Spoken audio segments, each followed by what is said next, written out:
At first glance, Princess Mononoke appears to be a sweeping tale of clashing civilizations and environmental decay. But beneath its epic scale lies a tragic love story between San, the wolf-raised protector of the forest, and Ashitaka, the exiled prince striving for peace.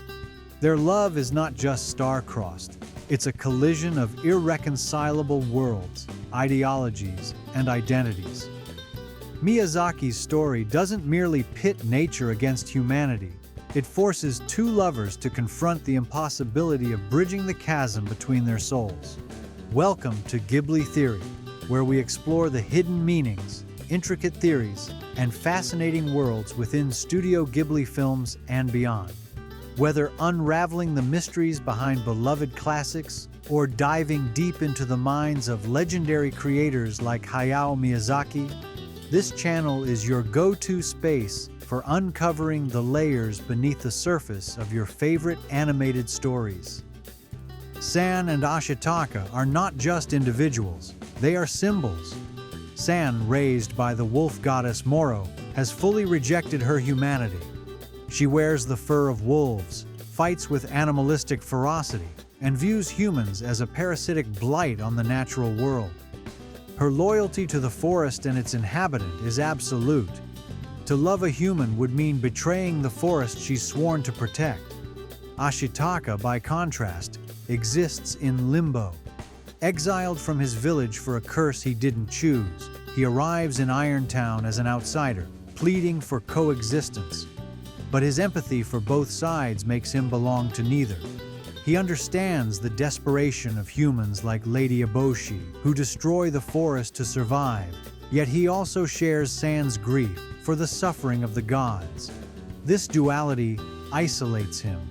Where San carries a clear purpose to destroy humanity for causing threat to the forest, Ashitaka's mission to see with eyes unclouded traps him in the role of a mediator, forever stuck in the middle. Their philosophies are fundamentally incompatible. San's worldview is rooted in absolutes. The forest is sacred, humans are invaders, and compromise is surrender.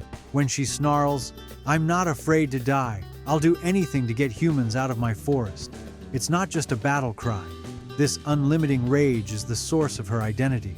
To spare a human is to fail her family, her gods, and herself.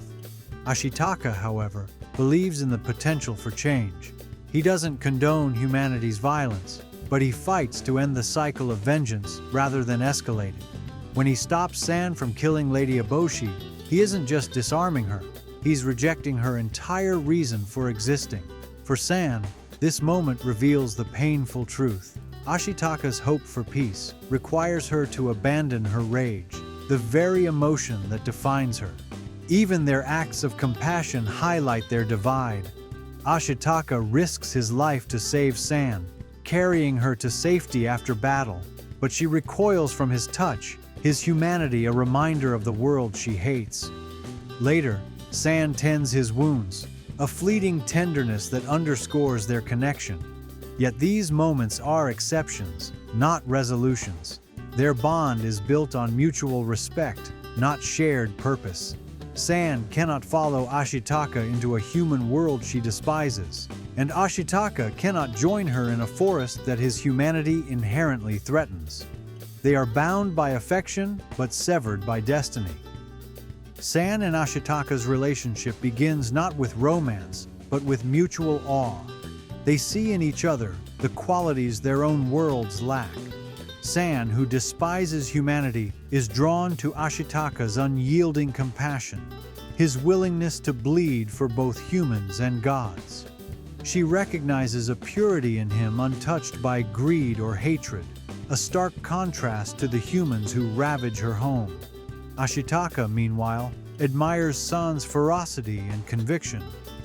Where others see a feral outcast, he sees a warrior defending something sacred. Their bond is rooted in this reverence.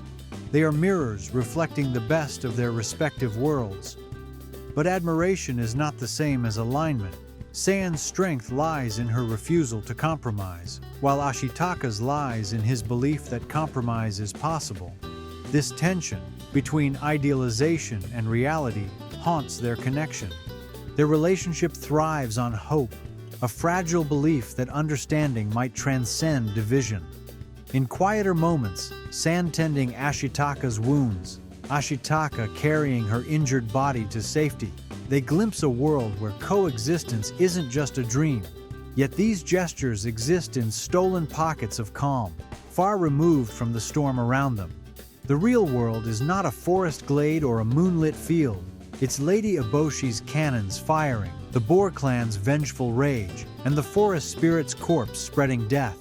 Hope, for San and Ashitaka, is a language they share privately, but it cannot translate to the war outside. They speak of living together, yet neither can define what that truly means. For San, it would require trusting humans. For Ashitaka, it would mean asking the forest to forgive. Both are impossibilities in a land scarred by centuries of bloodshed. This is the tragedy Miyazaki underscores. Love, no matter how profound, cannot heal inherited wounds. The rift between humans and nature isn't merely political. It's spiritual, historical, and cyclical. San's rage isn't just her own. It's the accumulated grief of slaughtered gods and poisoned rivers.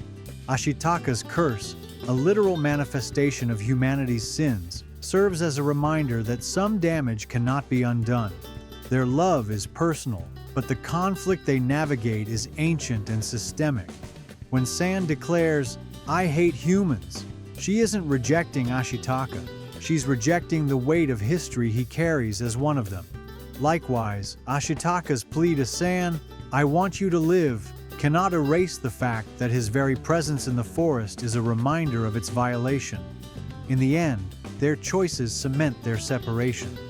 San returns to the woods, her identity inseparable from the wolves and trees that raised her. Ashitaka remains in Irontown, committed to rebuilding a society that might one day earn the forest's forgiveness. They part not with anger, but with quiet acceptance. San's final words, "I cannot forgive humans," resign them to their roles, eternal allies, never partners. Their love becomes a promise to remember, not a plan to unite. They visit, they smile, they linger, but their worlds remain distinct. Miyazaki denies them a fairy tale ending because their story isn't about love conquering all. It's about love enduring despite all. In this separation, there's a bittersweet truth. Sometimes, loving someone means letting them exist in the world they belong to, even if it's a world you can never share. San and Ashitaka's choice to live apart is not a failure of their love, but a testament to its maturity. By the film's end, they recognize that coexistence does not require assimilation. It demands mutual respect for boundaries.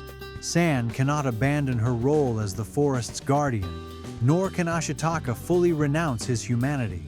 Yet their separation isn't born of resentment. It's an acknowledgement that preserving what they cherish means honoring the divide. They choose to love from a distance, understanding that unity would force one to betray their essence.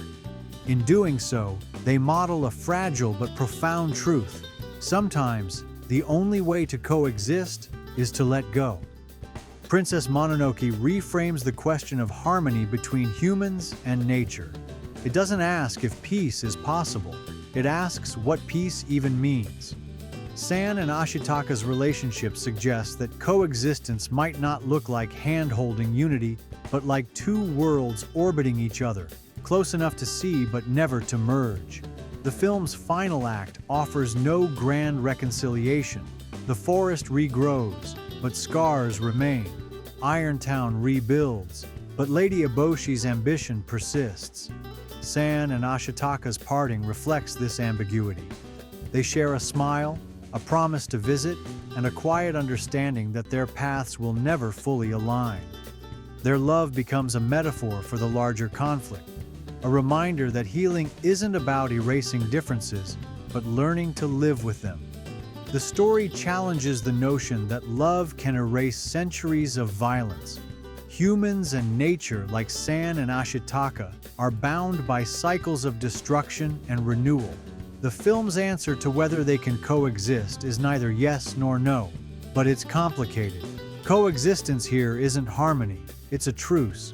San's wolves tolerate Ashitaka's presence, but they never stop baring their teeth. Irontown stops mining the forest, but its survival still depends on resources.